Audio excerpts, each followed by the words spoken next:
Bismillahirrahmanirrahim. I'm Dr. Akhtar working as chest and medical specialist in पूरेवाला and शीशावतनी।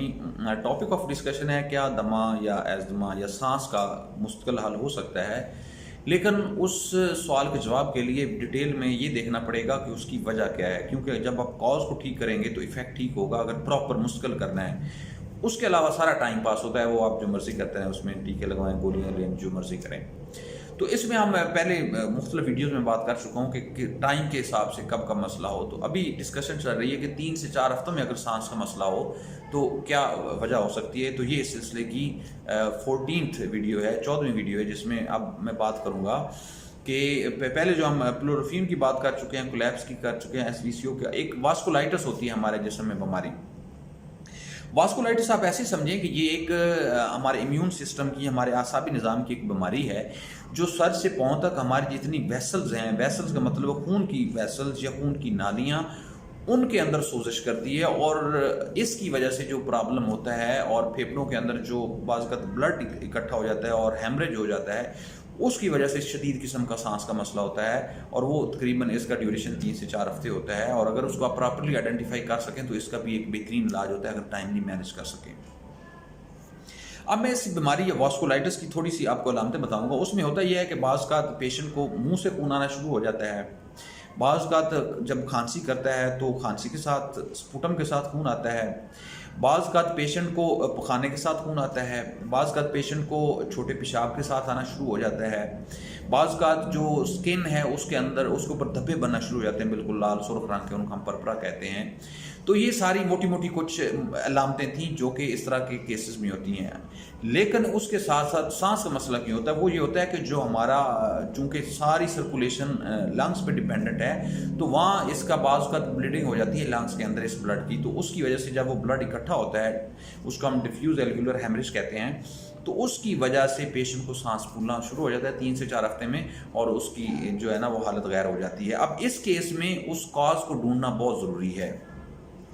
अब अगर आप काज को नहीं ढूंढ पाएंगे तो वो ये डिजीज़ बड़ी कॉम्प्लिकेटेड और किसी हद तक डिजास्टर होती है और बड़ी एमरजेंसी होती है। अब इसके काज में ये सबसे इंपॉर्टेंट है SLE, सिस्टेमिक ल्यूपस एरिथेमेटोसिस। ये एक मेडिकल टर्म है, आप इस तरह समझिए एक कनेक्टिव टिश्यू की बीमारी है।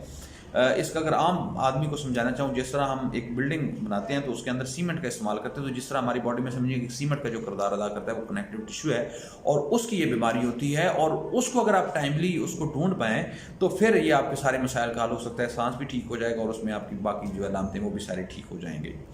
इसके अलावा कुछ अपनी बीमारियां इम्यून सिस्टम की होती हैं जो लंग्स को भी इफेक्ट करती हैं, किडनी को भी इफेक्ट करती हैं। उसके लिए कुछ ब्लड के टेस्ट होते हैं जिनमें हम ANA करवाते हैं, C-आन का, और बायोप्सी करवाते हैं। उससे हमें डिजीज़ का पता चलता है, और उसको अगर हम टाइमली मैनेज कर लें तो इसका बेहतरीन हल हो सकता है। अदरवाइज डिजीज़ वो काफ़ी कॉम्प्लिकेट हो जाती है।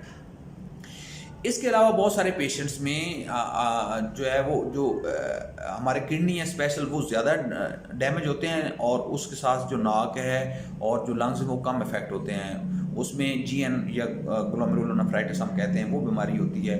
उसमें कहीं ना कहीं फेफड़ों में अंदर पानी इकट्ठा होना शुरू हो जाता है और उसकी वजह से प्रॉब्लम्स होते हैं। उसमें भी बायोप्सी ली जाती है किडनी से और उसका जो है वो मुस्तकिल हल किया जा सकता है।